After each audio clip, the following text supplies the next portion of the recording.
How would you like to achieve your first million? And today we have Eric, tech entrepreneurs, serial tech entrepreneurs. So Eric, tell us, in your opinion, what are the 5 steps that tech entrepreneurs should be doing out there to achieve the first million? Welcome to Entrepreneurs Are Leaders podcast with Harry Sardinas. Interviews with world's most influential entrepreneurs that share tips about how to grow your business exponentially. Charismatic speaking, leadership, branding, marketing strategies designed to help you monetize your knowledge, find true happiness, and manifest your goals and dreams. Yeah, Harry, thank you so much for having me. I think if you want to break down achieving your first million in 5 steps, the first thing you need to do is follow your authenticity. The second is find your purpose based on your authenticity. Then based on your authenticity and purpose, actually come up with a tangible idea. And then after you have your idea, what you want to do is just start, because once you start walking the path, the rest of the path reveals itself. Then once you started, it's just the name of the game is just constant optimization. So, Eric, why are you so passionate about tech? What gave you this idea that you decided to become a tech entrepreneur, which is actually something really challenging and but very rewarding? So, what drive you to become a tech entrepreneur? Yeah, so I think everyone has an inner purpose and everyone has an outer purpose. I think everyone's inner purpose is to raise their own level of consciousness, which raises those around them, and it creates a nice positive upward spiral. And everyone's outer purpose is, how do your natural gifts that God gave you manifest to help support your inner purpose? So that's what tech was for me. It's just, I'm just following my natural intellectual curiosity, and this is where it led me. Because again, going back to authenticity, I think I'm the number one me in the world. If you try to be me, you can't beat me at being me. But if I try to be you, I can't beat you being you. And if I'm happiest serving other people, how do I best serve other people at scale? It's through authenticity, and this just happened to be the path I ended up in. Yeah, I think that to be authentic and to be yourself, this is the best way to build your tribe. So tell us, David, Eric, about your first business, about the business relating AI and relationship. What made you start this business? Yeah, so I work with 2 businesses. The first is ShopX, and the second is dating, an AI-powered matchmaking service. And you hit a good point. So I'm an authentic person, which means I attract people who are also authentic. So if you're authentic, it's a self-filter. So you attract who you're supposed to attract, you reject or you repel who you're supposed to repel. So a couple years back, I was on a podcast tour specifically about cryptocurrency, promoting ShopX. I went on this one podcast called Crypto Economy. It was run by this dude named Mark. And then after the podcast, we kept in touch, stayed friends. And then this AI looking Twitter thing started following me. I'm like, oh, who is this? He's like, oh, this is Mark. I'm thinking about launching this AI-powered matchmaking service with the rise of ChatGPT. I'm like, okay, well, this is pretty funny. I think it can help a lot of people. And it's a really good idea. So then I've just been building both of them simultaneously. So what do you think that the biggest challenge in the existing platform, in the existing matchmaking platforms that they have? They're really massive. They have a large number of users and a lot of engagement. So what are the biggest challenges with the matchmaking platforms today? Yeah, so present day dating apps, I would say the 3 big problems. I mean, there's tons of them. The first big problem is no one's really happy, but on a dating app, the top 5% of users get access to pretty much everyone on the app, creating somewhat of a skewed marketplace. The second problem is it's basically based on looks. So if someone's good looking, swipe left. If someone's not good looking, swipe right. That's not the best way to build a relationship. And the third, and I think the most interesting problem, is the game of incentives. So if you think about it logically, let's say Tinder were to match a happy couple. What does this mean? It means the happy couple then leaves the dating app. That means that Tinder then loses a paying customer. So they rely on churn marketing, meaning they keep someone on a Ferris wheel. So if you ever hear with someone, download the app, delete the app, download the app, delete the app, that's all by incentive design. And if the dating space is mostly owned by one company, Match.com, then there's unlikely for any change to happen from within. So it has to come from an outside source, which I think we're set up to be.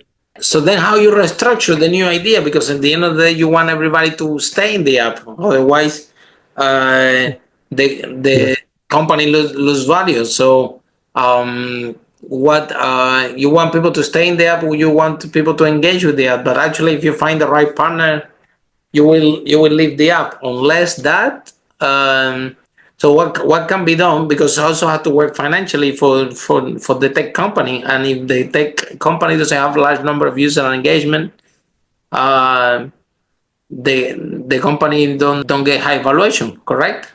Yeah, correct. So what separates dating is, so what our intention is to put users in the position to succeed. So what we do is we auto-generate dating profiles for you based on your social media footprint, and then create matches based on someone else's social footprint. So for example, I could get 3 matches.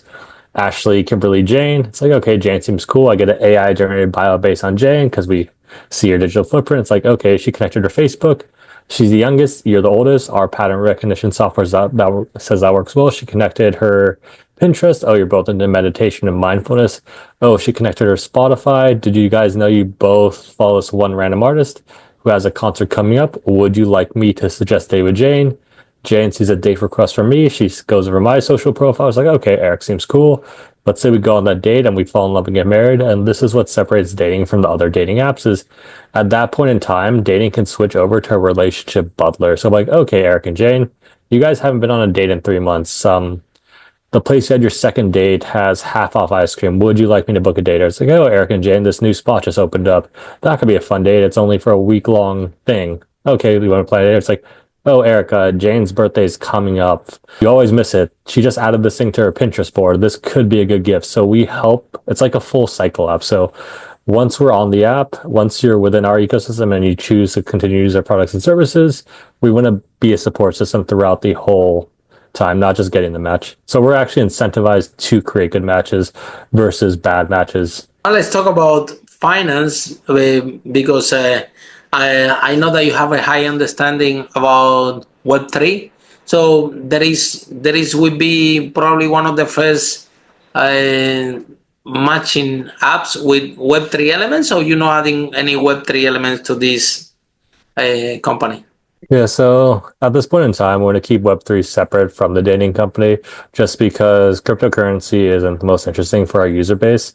But we do plan to incorporate Web3 if there's a good fit. But like present day Web3 is clunky. There's no real reason for people to enter, and the user interface isn't quite there. So I always say for Web3 to be successful, me, you, both our mothers have to be using Web3 without even knowing they're using Web3. So there are some ways to integrate with that with the dating app, but I wouldn't introduce Web3 to the dating app until it's completely seamless because quite frankly, honestly, Resistance, right? yeah, no, we want to make it as simple as possible. It's like we don't need to add some Web3 steps to this separate app. Yeah. So tell us about Web3, about the space of Web3 and your other company. A little bit more. What are you doing? Yeah, so in terms of Web3, that's just let's go back to Web 1. So Web 1 versus Web 2 versus Web 3, I think it's an important distinction. So in Web 1, the easiest way to think about it is you can read only. So if you're in Web 1, you can go online, you can read stuff, and that's fantastic because it helped us learn a lot more. Web 2 is the next phase, and the easiest way to frame this is as social media. So in Web 2, you can read, you can write, but you don't own. So for example, I can write an Instagram post, you can interact with my post, you can read my post, but Instagram in this case owns the post. So if we both say something that they don't like or anything that they want, they can take our content, they can sell our data, they can delete us both because Instagram is the owner of the post. But in Web3, you can read, you can write, but you can also own. So if you create a Web3 product, your customer purchases the product, whether it be content, a e-commerce utility product, that customer is now in ownership of the product and the brand can't take it away from them. The government can't take it away from them. Amazon, Facebook, they can't take it away from them. And I think this is extremely important in terms of currency as well as e-commerce utility. Yeah. So can you give us an example of integration of Web 2 with Web 3? Yeah, we talked in previous the podcast about in the event industry that people can have an NFT as a ticket. So what else, or with the clients that you work, what more experiences can you help your clients so they can do a transaction from Web 2 and Web 3? Yeah, so right now ShopX is tokenizing e-commerce assets. So a real product gets a digital equivalent and then the customer can purchase that. So right now we're focused on high-end luxury items, so like supercars. So for example, if you're trying to sell a McLaren or a $2.1 million painting, That's kind of hard to find a buyer. So with our platform, a buyer, and we've had plenty of transactions like so this in the past. Like, for example, a buyer could take out their McLaren, they could scan with their phone, that attaches a RWA, so that tokenizes it, and then they can upload their product to a global marketplace. And me as a buyer, I can purchase that McLaren or a Petite watch or whatever luxury item may be. I use that RWA as a way to redeem the product. I get the product, and now I can scan the product. So let's say I spend like 200K on a watch. I scan the product. I want to make sure it's real. I don't want to buy a fake. I don't want to buy something that's been stolen. So I can be, okay, this is traced back to the original owner. Great. Now I own the watch. If I sell it again, now the owner gets all that data. So it pretty much creates transparency in the supply chain. So for example, like, and that's important too. So like Nike could do this. They could get attached a RWA to each individual products. They can sell when each one sold. So it's sold once, twice, 3, 4 times, who knows? They track all that data, and they have the ability to program in royalties too. So if they want to sell it on the second, if a customer wants to sell on the secondary market, great, they can get a cut, or they can also track the sellers too. So like they can make sure their products aren't selling on like a gray market dealer. They can do that too. But from the customer perspective, you get that, you can trace it back to Nike too. And now Nike or whatever, they know who the customers are. So like, okay, Harry, you have the version 2 of these shades. These are cool. You can now enter a specific Nike product, or you have the version 2 of these shades. You get a discount on something that goes with the product too. So it helps create that relationship between the customer and the brand, just all that more powerful. And, Yeah. and long term too, if everyone's selling everyone's products, it essentially it makes everyone their own Amazon. So Nike could sell Lululemon products.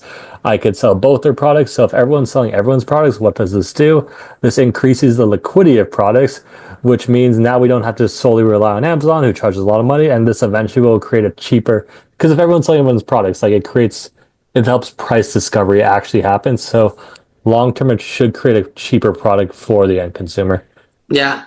So one of the biggest challenges is, and then what do you think that how Web3 can help entrepreneurs to grow your business? I think to grow the business. I think in terms of finance could be helpful as well, because it's a different way to raise money. Oh yeah. If you tokenize. So let's talk about startup founders that want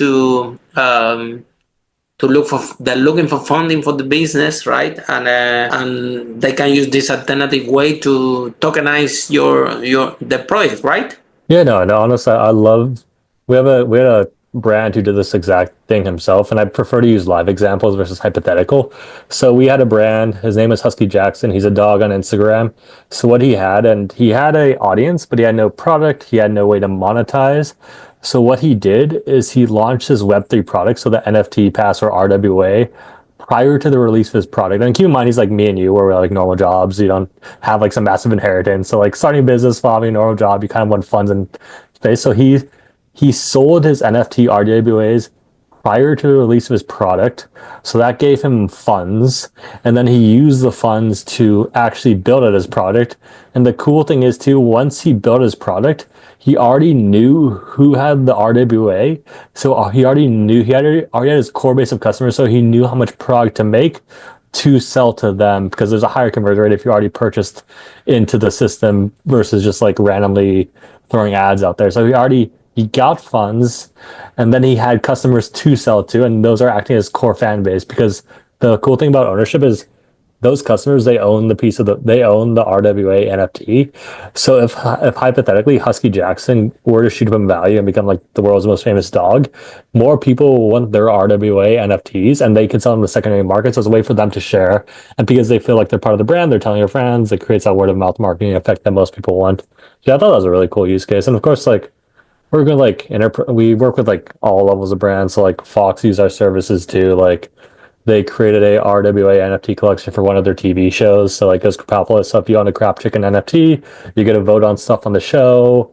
You get early content. Your Crap Chicken may show up on the show. And so what they did too is they created that or that RWA collection prior to the release of their first show. So they had a strong community going into the first show, and then their show when it launched, had record numbers largely because of this service. So it helps you identify your customers and serve them better.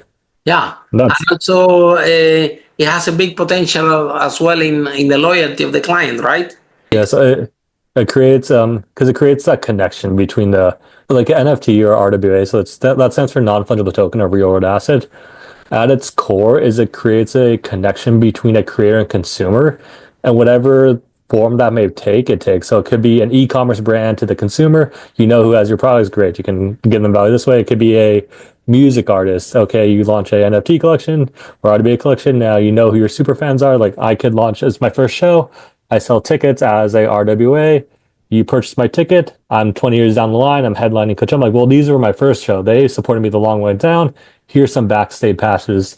And the cool thing about this is if you were to tokenize a song in the form of an RWA, this is how artists can make money too. It's like I could be a new artist. I could sell like 10 cents of a song. Great.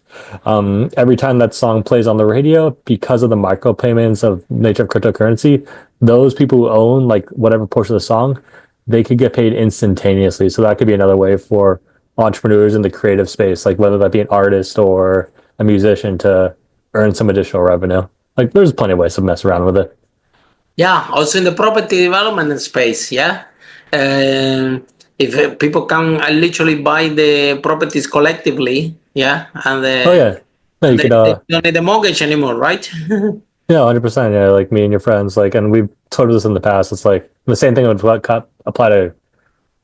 to properties as well. It's like, oh, you can't afford a Lamborghini. Why don't 20 of you split the Lamborghini in the form of the DAO? And then each individual wallet address who purchased that, they have ownership to the property. And of course, you can write in the smart contract, okay, well, my wallet address either opens the key, it opens the house or activates the car on the first week of December. Yours will be the second week of December. And that can all be pre-written in code so no one can screw anyone over.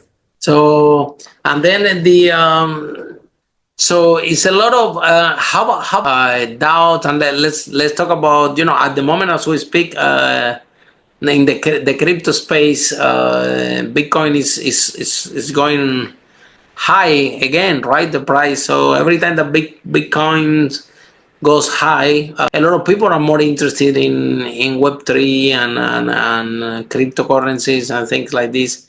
What do you think that is the main reason why Bitcoin it keep growing and growing and it stays around? Apparently, doesn't seem that it's gonna fall. Yeah, and I think I love what you just said because it hits on the reason why most people join Bitcoin and why it's so powerful. So it always attracts people, and this is myself included, is like, oh, free internet money, it's going up in value. I want to get on the value. Then you purchase your first Bitcoin. And it's like, I want free money. Like I want free internet money. That's what's cool. And then you purchase it. Now you're in the system. You have skin in the game, and this is what causes you to research the importance of why Bitcoin matters. And then once you figure out why Bitcoin matters, because you've done your own research, because you have some skin in the game, you acquire more and more. So each time the price shoots up and shoots down, it creates a new floor. And the price shoots up pretty programmatically throughout every 4 years, because every 4 years is something called the Bitcoin halving. So that means the supply of Bitcoin entering the space just gets cut in half. So that creates a supply shock. And as the supply shock happens, the price increases and that draws more and more people in. And then it gets stronger and stronger. So it's pretty programmatic. I think it's going up right now specifically because of the election of Donald J. Trump. Whatever you feel about him I'm from the United States, he's great for cryptocurrency. So the thing about Bitcoin is it's a game theory game too. So it's like when I first got my first Bitcoin, how do I increase the value of my Bitcoin? Now that I've researched, I think it's a cool thing. I have to get people involved. So I told my mother, my brother, my family, I was trying to get them involved. That applies on the company level too. So MicroStrategy, a publicly traded company, they started adopting the Bitcoin reserve strategy, and they've been buying Bitcoin at scale. And now they are in the NASDAQ, they've increased their stock so much, and now other companies are seeing that, like, whoa, I need that too. And the thing is, their shareholders are seeing that's like, the shares like, why aren't you doing this too? Like, you have to get on that. So more and more publicly traded Bitcoin companies are adopting the Bitcoin strategic reserve, and this also happens on the country scale too. So the first country to adopt Bitcoin was, I think it was El Salvador, like, it was like 4 or 5 years ago. So they started buying Bitcoin daily. They started mining Bitcoin daily. And now the amount they've invested in Bitcoin is worth way, way more than it is when they first invested. So now other countries are like, okay, we see that, we kind of want to adopt that too. And the United States could be the last one to lag. So it creates that game theory. And on top of that, it's a talent thing too. So if Web3 and AI are the futures of the internet, which I think most people think they are, it's like, okay, would I stay in the United States where I'm treated very poorly, where the laws are unclear? Would I go to El Salvador where there's no cryptocurrency tax? So it creates an incentive for everyone to adopt it. So that's why it's likely to continue to succeed. The reason why the United States is going to be the last to adopt, because it sucks for the people who are losing, because like our present governments, they have access to unlimited money and can print as much money as they want. So they probably like that, which is why they're so against it. But in a Bitcoin system, like imagine this, like right now, Bitcoin, like right now in our present monetary system, those at the top can just mass surveil everyone and just cut people out at their will. And you can't really do anything about that. But in a Bitcoin system, it's people on the bottom can look up. So I could be like, okay, Pentagon's wallet, you can't pass a single audit. Why can't you pass an audit? Let's see where you're spending your money. It's like, well, it shouldn't go to your brother's company. That's probably not good. So then people can actually start looking at it. And me, why I'm so passionate about Bitcoin and is it, I think it creates a system of that. It incentivizes value creation versus value extraction. So like right now, if I'm going to become rich without, I think money's fine. Like I think if you make a lot of money by providing a lot of people value, that's good because you'll probably make the world a better place. But like if I'm to become rich right now without doing anything, without providing any value, the easiest way for me to do that would be to place myself right next to the money printer, aka the Federal Reserve, extract as much value as I can.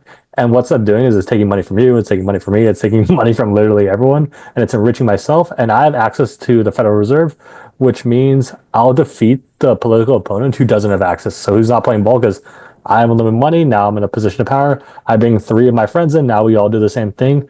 And it creates a system of corruption from the top down. So like in U.S. politics, the higher you go, the more likely you are to be corrupt versus this, where like a lot of the mayors and stuff, like they're just good dudes who want to make their town better. But like once you reach like Congress and Senate, it's like, to be that far in the game, there's some skeletons in your closet. Whereas in Bitcoin, it incentivizes value creation. So like, let's say, Harry, if I wanted your Bitcoin, how do I get your Bitcoin? I want to become rich because I'd like freedom. If I want to become rich in a Bitcoin system, I have to get as much Bitcoin as I possibly can. How do I get Harry's Bitcoin? Well, I can't inflate it away. I can't tax it away. I have to produce something of value for you, and then you voluntarily send me my Bitcoin. Exactly. So it creates that, and that goes back to the authenticity too. If I'm being me, I'm the number one me in the world. So then it creates that authenticity somewhere. It's like, okay, I get as much Bitcoin for being authentic. But what do you think about the other cryptocurrencies out there that they're actually they have projects inside? Like for example, Ethereum, right? So you can build in the Ethereum network, yeah, and you can leverage that blockchain to develop your own project, to develop your own projects and leverage the blockchain of Ethereum. Yeah, I was on the understanding that Ethereum was there is Ethereum 2.0, I think, right? So they were way more advanced of the, because this is the difference between the crypto, the Bitcoin is a decentralized unto a certain extent, because I'm under the impression that China owns a lot of part of the Bitcoin, but this is just speculation. But what I read about, they mining a lot, and they own a large part of it. Yeah, so we can say they have a certain control, because if they decide to dump all this at the same time, can have a massive impact on the price. Compared with currencies like Ethereum, that they are in the other spectrum. They are centralized, so still there. So what is your view between decentralized and centralized in the crypto space? Yeah, no, so I think decentralized is generally better, but centralized and decentralized, they have advantages versus there's obviously pros and cons for both. So decentralized, you get the whole decentralization factor, no one can shut you down, but it's always slower and clunky, whereas a decentralized cryptocurrency like Solana or whatever, it's all fast and it's pretty easy to use. And regarding China, let's say hypothetically China does own a bunch of Bitcoin, they dump it, it may dump the price. It would dump the price, but I'm not sure how much they own. But at the same time, it'll get absorbed, and then China. I think that they own. How much? They have been mining it for a long time. They have. My understanding, yeah. No, they own some, but even if they own the Bitcoin, they can dump the price. They can't control the network because it's too decentralized. So that's the good part. So they can temporarily dump the price, but that may not be the best move for them long term. Like I know Germany just dumped their supply. The United States government, I mean, there's some infighting. They're trying to dump their supply before Trump gets in.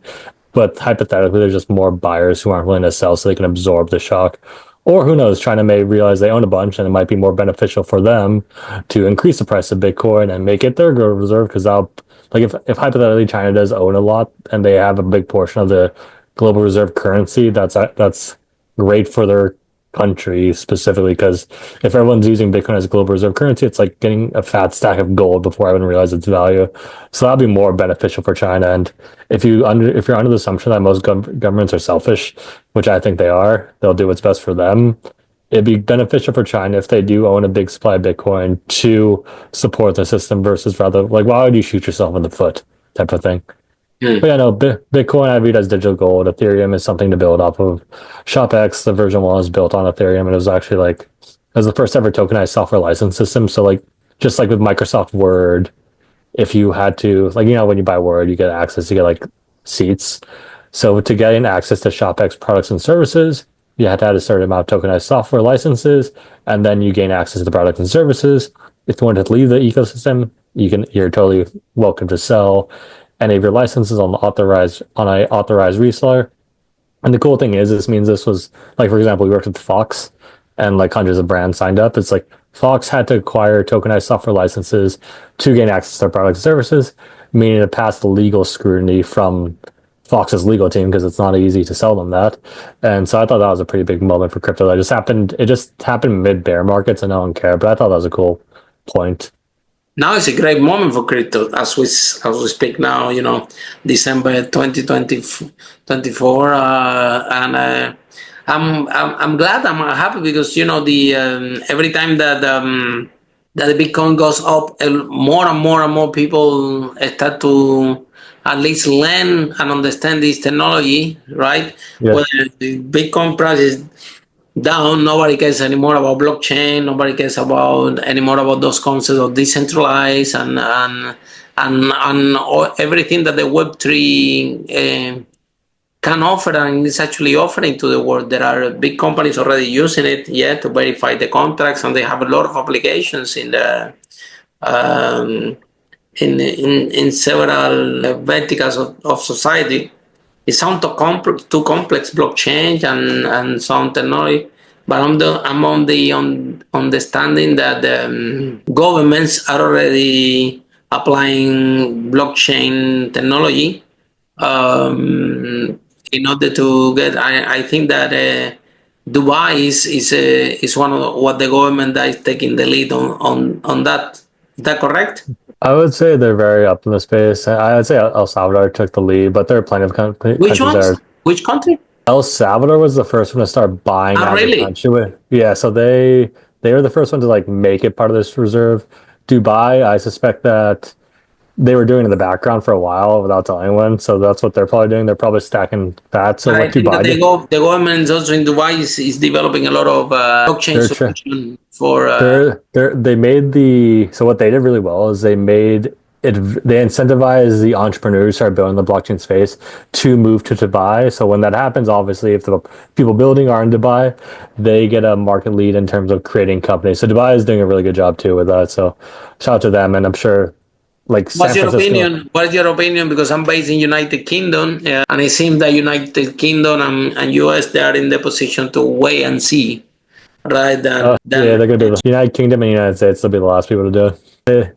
They lose the most if they aren't quick to do it. And like, for example, United States loses control over the base currency, which isn't good for them. Or I mean, I don't know that deep in the United States situation, but I'm involved in a lot of activities on Web3 over there in United Kingdom, and I know that the position over there is just wait and see what happens. Yeah. Yeah, no, and a lot of you know, the funding, a lot of funding for projects, a lot of development, a lot of things are going on in Dubai, right? Yeah, and the main thing it's so slow. The main thing it's so slow for the United States and the United Kingdom. It's just the reason it's wait and see because there's no regulatory clarity. It's like, what can we do? What can we do? So like the only thing was to wait and see. And I think, you know, like for example, United States is going to be watching Dubai and they're going to see the town leave. They're like, oh, they're actually creating some clarity. We have to do that too. And then I'm sure the same thing will happen in the UK. It's like, we can't just let all the town leave there's no reason for us not to create some clarity. So I think United States and UK will probably do it. They're just kind of slower than. On the same time, there is a lot of projects in everything that we talk today. A lot of projects about DAO, decentralized gamification. A lot of projects in United Kingdom at the moment they are stuck because of lack of funding and lack of what we call it support. Is very we can call. I mean, it's not a tiny community. It's a big community, Web3 community in London. Yeah, I'm part of it, so I speak on the first person. People doing AI and a lot of things, but it's like I don't know, a group of friends helping each other. There is no support coming from anywhere, no helps. Yeah, and very little money to develop, and developing is expensive, especially non-expensive, especially. Oh, blockchain devs are not cheap. Especially to that high level. So they're doing hackathons and things like that and they over there. It's to my knowledge that they have an amazing pros there, waiting for just a little bit of funding to take off and create something amazing to society. But it doesn't seem interested in at the moment. Again, it's wait and see. They're waiting and see for so long, right? Yeah, they'll wait and see and they'll miss the boat. But that's where the good thing is. That's where the good thing is that Bitcoin price is skyrocket or is going higher because, like, let's say hypothetically you're a company in the United States or UK and you're trying to get funding and you're in a Web3 space. The best bet is probably talking to someone in Web3, and if their Bitcoin is worth 100K, they're more likely to support the project than it's when it was at 10K. So the higher the Bitcoin price is something that, like, like a rising tide raises all ships. So, like, when that happens, and plus that's drawing a lot of attention to the space too. So, like, normal people are like, why aren't people building in the United States? It doesn't make any sense when people are like, well, there's no rules, so now we have to fix the rules. And that's like Gary Gensler is getting fired because of, like, public outcry. Like, no, this has to be fixed. So, like, hopefully that happens on the UK's. Honestly, it doesn't make sense. Because United States is the country that more unicorns have in the world. Yeah, the second one is United Kingdom. Yeah. Yes. So I don't. It doesn't make sense that you have the biggest tech giants in the world that produce more unicorns in tech than anybody else, and then it's like, why would you handicap? This is pure tech, and it's actually the next step. Combining AI with Web3, things will be achievable that not possible. I don't know why so little support in terms of funding and government for the country that they should be, and then other countries like UAE, Dubai, whatever they're embracing. Yeah, also the Chinese government. In my opinion, they are also. I think that they're giving a lot of funding to develop things in Web3, and we are, like you said, we're about to miss the boat. Yeah. Yeah, no. For the United States, I think it's a combination of A, corruption, B, the people who are making the rules, and at least the United States. They don't understand. Most of them can't probably even read, like, an email. So it's that, plus they lose their access to the money printer, which they don't like. So I think those are the main reasons. And I can tell you from the United States perspective, it's been unnecessarily difficult to just every way. Like, they're just not helpful at all. So, but no, I think the plus side is, like, with, at least for us, like Trump and Elon and Robert Kennedy Jr., it's like they're gonna push it because everyone sees it too. Like, because everyone's like annoyed. We're like, why is this happening? And then they go look up to Congress and, like, they just have no answer. So they'll have to fix that. And I think when the United States and UK has to do it as well, because both our countries are slow and old government. Where Dubai can move quickly. El Salvador can move quickly. The guy's young. He gets it. Where we're just like, nah, we'll see. It's like, well, you can't wait and see forever. We want those unicorns. Because the unicorns bring so much money into the country too, in terms of, like, providing jobs, taxes, all that stuff. So you obviously want as many unicorns in your country as possible. Absolutely. So I just don't understand.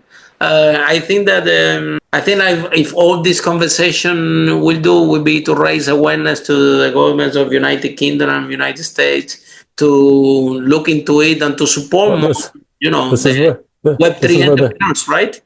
this is where the game theory aspect comes into. So, for example, a couple years back, there were some politicians who held some politicians owned Bitcoin like 4 or 5 years ago, and they made it their platform. Were the Bitcoin politicians, and they were trying to push legislation. They got pushed back because most of the politicians didn't own any Bitcoin and cryptocurrency. But now, fast forward 5 years, there's more politicians own cryptocurrency. So now they're incentivized to make the rules better because they own the cryptocurrency. And in 4 to 5 years, there'll be more politicians own cryptocurrency too.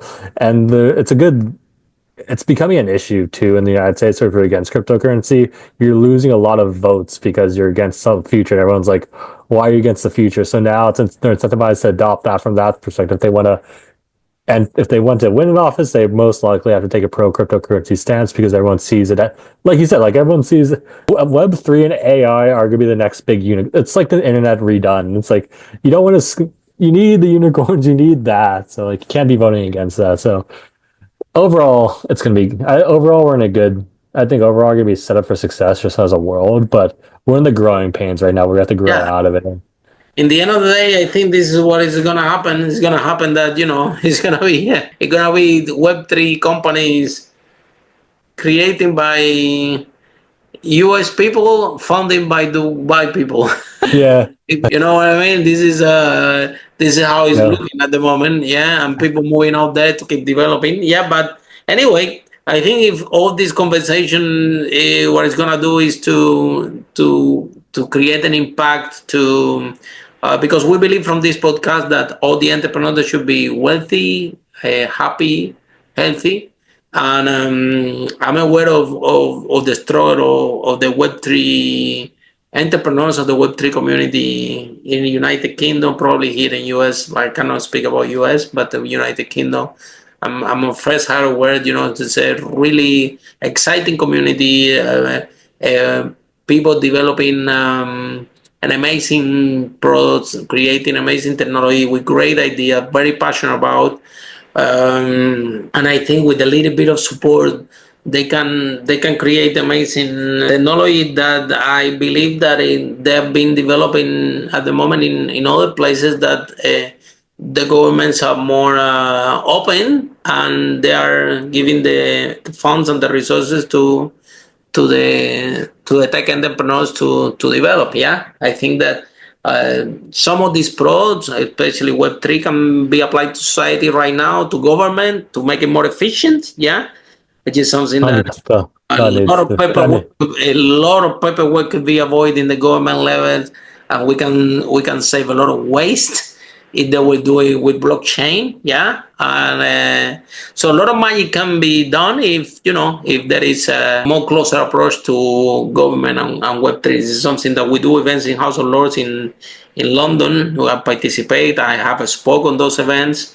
And we are doing the best we can to promote the space as much as possible. So Eric, thank you so much. Eric, one more question, last one. If people want to meet you, they want to know more about your companies, they want to tokenize the company, they want to raise funds and they don't know how to tokenize, they want to a Web3 strategy for the company, how can they find you, how the process work? Yeah, so the best place to reach me personally is my Instagram, Eric D. McHugh, EricDMCHUGH. ShopX website is shopx.co, so just check out the website and fill out a form. And if you're interested in the AI matchmaking app, it's dataing.io. Thank you so much, Eric. And with that note, I'll leave you for our next podcast on how brave entrepreneurs like Eric break that wall and achieve the first million. Bye for now. Later. Follow us for more on charismatic speaking, leadership, exponential business growth, branding, marketing, strategies designed to help you monetize your knowledge, find true happiness, and manifest your goals and dreams.